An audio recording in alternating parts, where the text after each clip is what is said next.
right, welcome back to the Real Estate Huddle, episode 47, and this is the time that we are going to be talking about whether or not it's a good idea to buy a home before the holidays this year and why it makes sense. And I think that this is kind of a cool time of year because our best market of the year to sell in is definitely February to April. That's when 75% of our annual appreciation happens, right? However, the second best time of year to sell typically is between mid-September and mid-November. And so the reason for that is we typically have this resurgence in buying activity because people want to get in before the holidays. One, it's very emotional. You can see all the Christmas decorations, maybe it's Thanksgiving, fall decorations up that brings emotion, drives emotion into home purchasing.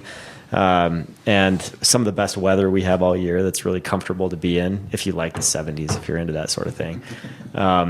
And so there's definitely some good reasons why you should list your home in the fall for sure. What are some good reasons, you guys, why in this year, 2024, why you should actually buy a home in the fall as well? Rates are at an all-time low. Mm-hmm. All time? Not all time. 18 month. 18 month low. For the year, I should say. It's big. Coupled with the fact that inventory is up. Yeah. So inventory numbers are up, and that creates... You don't have to sign a contract as you're walking out of a house right now. Yep. Which you can sleep on it, you can think about it, you actually get your choice of what you're looking for. And there's good value to be had if you're not afraid of some sweat equity as well. Yeah, and even though we're starting to see the rates drop a little, we're still seeing competition because inventory is higher. We're still seeing competition be manageable. You guys keep saying inventory. What is inventory? What are we talking about? Are we talking about lots of sweaters in the current active listings on the market. Oh, okay. All right, cool. So it's like 10,200 right now, which we haven't seen that much inventory since English 2012. 10,200 homes active on the market in where? It's the 7-county Denver metro area. Okay, all right. And what is balanced? 12,000 homes. Okay. Is what economists So say. we're close. We're close to balanced. All right, that's good to know. Well, okay, that's very numerical, but it feels like we're leaning towards a buyer's market. Same idea. You've got great inventory. You've got less competition. Rates are coming down. We love to have that kind of leverage representing our buyers. Mm-hmm. You were saying earlier, we can still get buy down. So the rates are coming down. We still buy them down more. That's a lot of the concern that's been kicking around for the last 6 months can go away now because we don't feel it's going to be that way in the spring. No. I think all bets are off. It's going to be crazy. Great for sellers, not quite as great for buyers.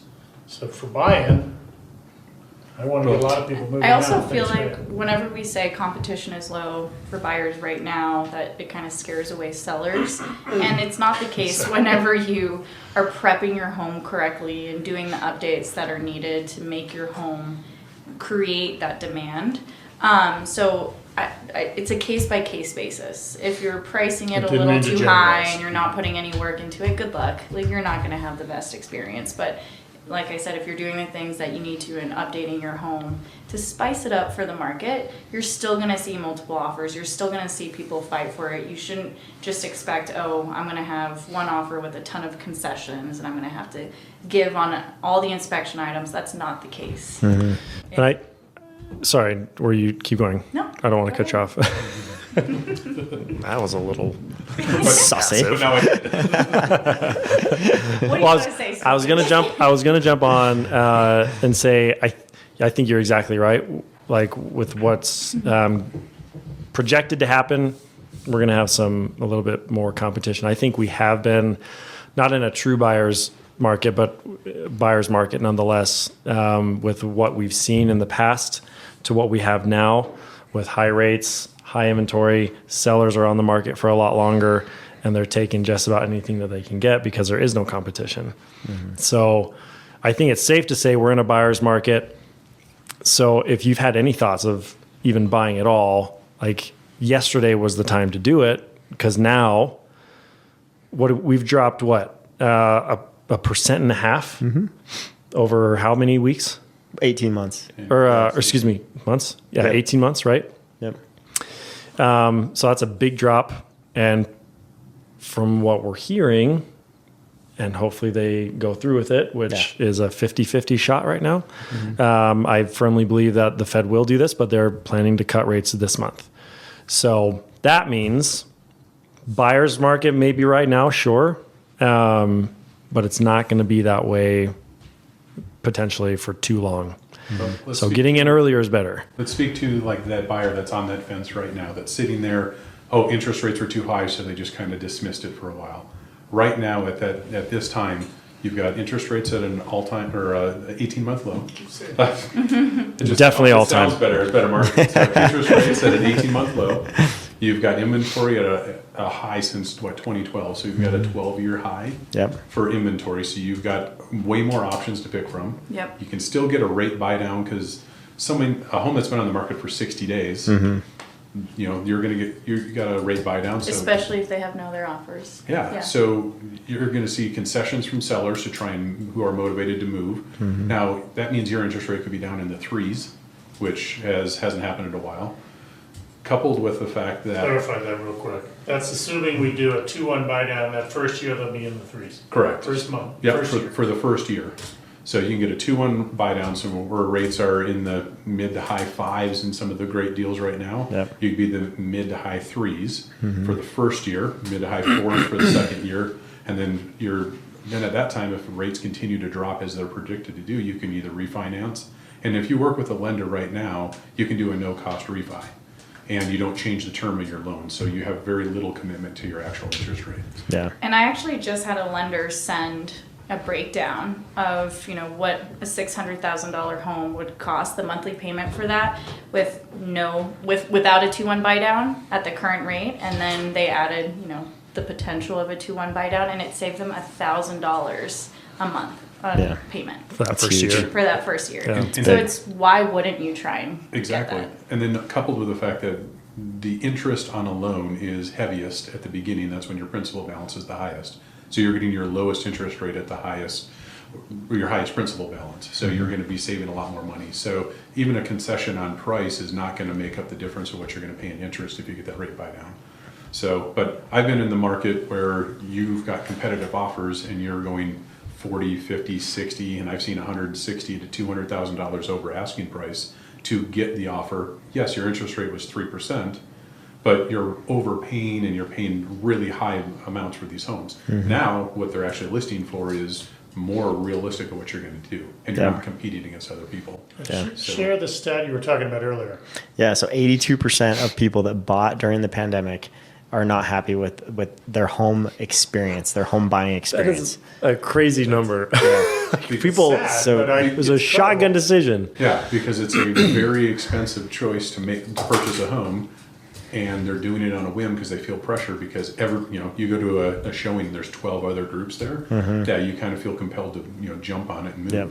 So there's that scarcity that's already just in that illusion of just the showings and multiple offers, and then some agents are good about auctioning up the price for them and that type of stuff. So it ends up being a challenge. Yeah. Well, I'm one of the 18%. I was happy with my You're purchase happy. during COVID. Because you bought off market. Yeah. It was a lot of work, but I got one. The home buying experience for other people, so you know how to do it. So, Yeah, it was.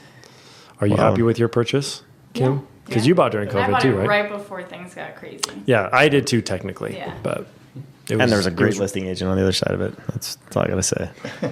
Not on mine. Not on so- mine. mayor of Listing Highlands agent Ranch. I was saying, I think It's gonna get a ring to it. selling I know. That's why. not a bad time to That's sell. what I was saying. It was We're terrible. always. My end. It was a horrible experience. Did you sell her house? Is that what? Yeah. I was the listing agent. Yeah, he was She bought with her agent. That's how Yeah. you met. Yeah. And she's like, wow, that guy was so good. I want to join his team. Side note. That's exactly what happened. So what Kim was talking about earlier, it's still a great time to sell, right? The market is there. We're always going to price it correctly. We're going to maximize the investments you can make. I didn't mean to discount that. But for now, buyers, it's a great time to buy. Everyone's like, well, wait till after the election. I'm like, okay, but we just described what the spring is going to look like. I don't think it's what you want. Oh, and the Now other, is a great time. and the other thing is that the last eight out of the last 10 election years, homes have appreciated in value. So buying before the election goes through, guess what? Yeah. You have a pretty good chance of actually getting some more appreciation now. I use like the most cliche real estate term Oh. like twice in the last 2 months. You date the rate, you marry the house, right? Oh, Rates will come down. Yep. That's right. Buy the house you love right now. You have a little less competition. And I would actually Great say idea. if you can buy before the election, yeah. I think you'll be a little bit better off than afterwards, just depending on what happens. But no, I think right now, where things are going, even if you buy now, here's the other thing to think about. If you buy now where the rates are at, even before the cuts and the potential rates trending downward, if you get in now, you can always refinance like 6 months from now. Like just So you're just adding more words to date the rate. yes, exactly. That's like to clarify, you'll just refinance whenever you feel comfortable and where the rate's low enough. And it So you're on amending- most and if you do a 2-1 buy down, that whatever you don't use in the 2-1 buy down will help fund however way they do it. So you're saying you would amend what's the prenuptial agreement? You're trying to amend that, so you don't want to get too much into the rate. Well, we better Yes, explain yes, this. exactly. So prenuptial. We'll give you 5 more minutes to plan that joke again. Ready? It landed with me. I got you. So rate buy down, the money that you have there. Explain that. Yeah, that's where. So the rate buy down, when you do, whether it's a 1-to-1, 2-1, 3-1, doesn't matter. It all goes into an escrow account essentially. And then it pays out every year, Every month. every month, technically. Yeah. And so when you decide to refinance, if you refinance before that escrow account is empty, you have a chunk of change that the lender will use to.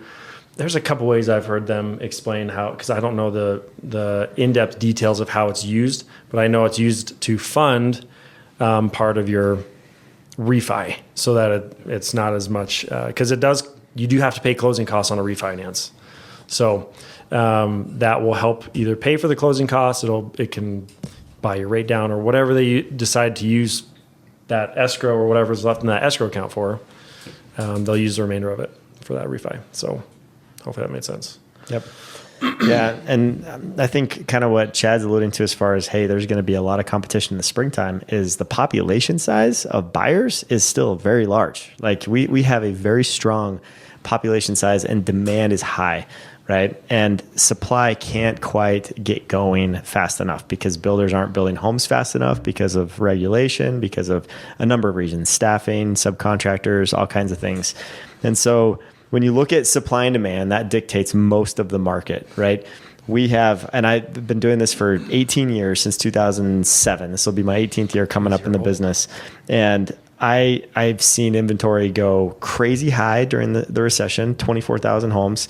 I've seen it go down to 8,500 in 2012, right? And never get above that mark, basically. I mean, we were 8,500 to 9,000 for a while, and then it dropped to like 5,500 to 6,000, and then it's just hovered right in that range for so long, and then it got super low, right? 1,200 homes total. It was the lowest I've seen, and we all saw that right during the pandemic, and now having that amount of homes at above 10,000 is really fun because I've moved my family twice in the fall. Ask me why I did that.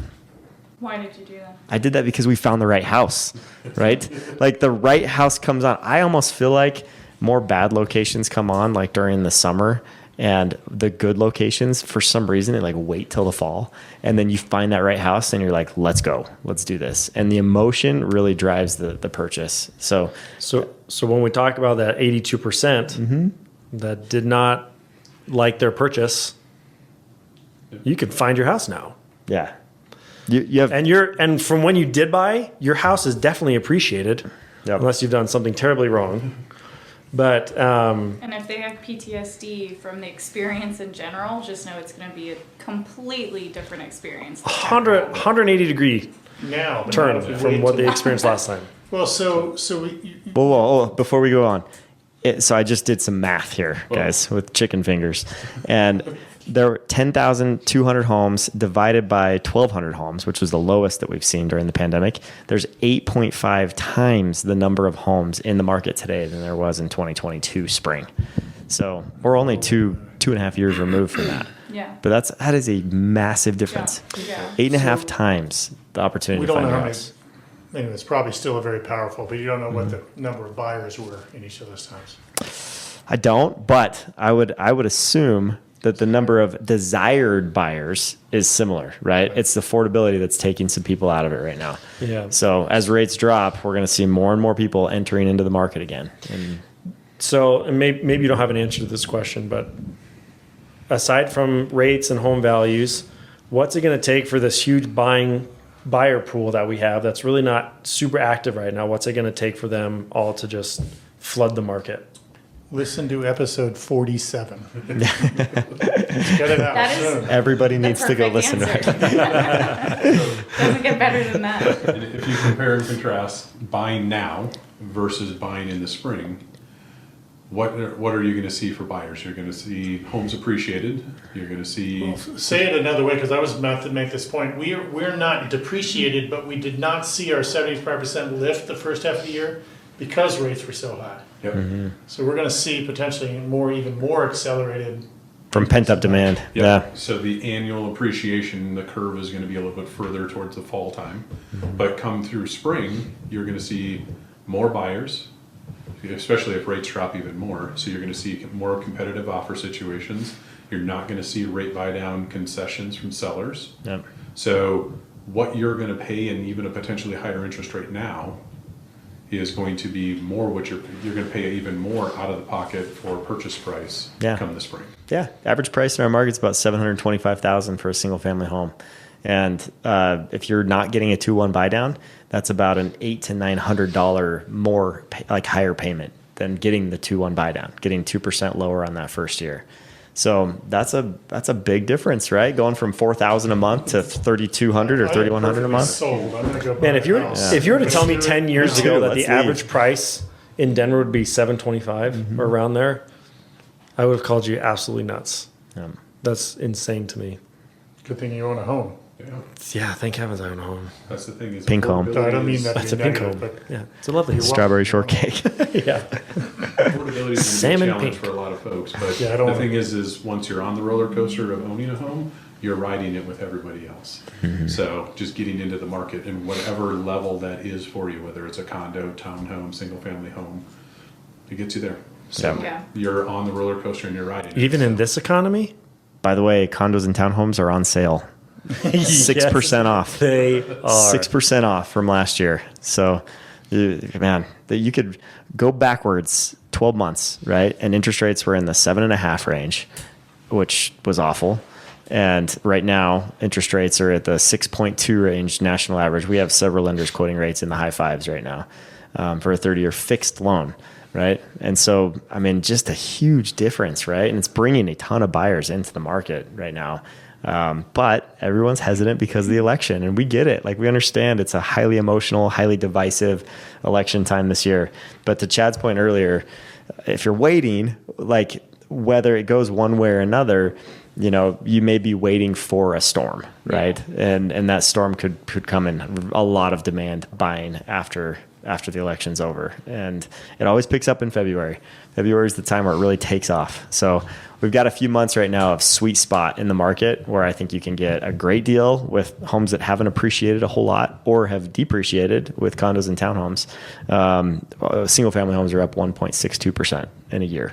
So we have not had significant growth, and payments are way lower than they were 18 months ago. And you take the Warren Buffett approach: when no one else is buying, you should be. Yes, So Good instead of being in the feeding frenzy in the spring. So Yeah. Yep. No doubt. So hopefully you've learned something today. It's been, good conversation to at least analyze, whether or not you want to make a move in the fall. And you may be like me and like I was last September. I was not considering a move until the right home came on the market in October. And then I went and jumped for it. Right. So sometimes it just takes that one home to get you really excited. And if you want to be on a search where we're sending you properties that meet your criteria, just in case that home does pop up, since they tend to in the fall, then we're happy to set you up on a great search that's detailed and it's exactly what you want. Because if you've owned a home for a while, you know what you want.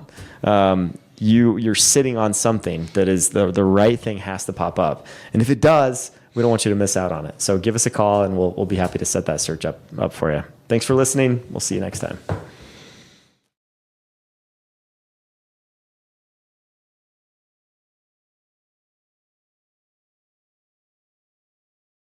So if you have enjoyed what you're listening to and you'd like to hear more, make sure to press that subscribe button so that you can not miss out on any more episodes that are coming up. And also check out all of our contact information is below. You can see us at the dreamsmithteam.com to look up more information about our team and our history and all of the members of our team and see contact information that you can reach us if you have any real estate needs. See you next time.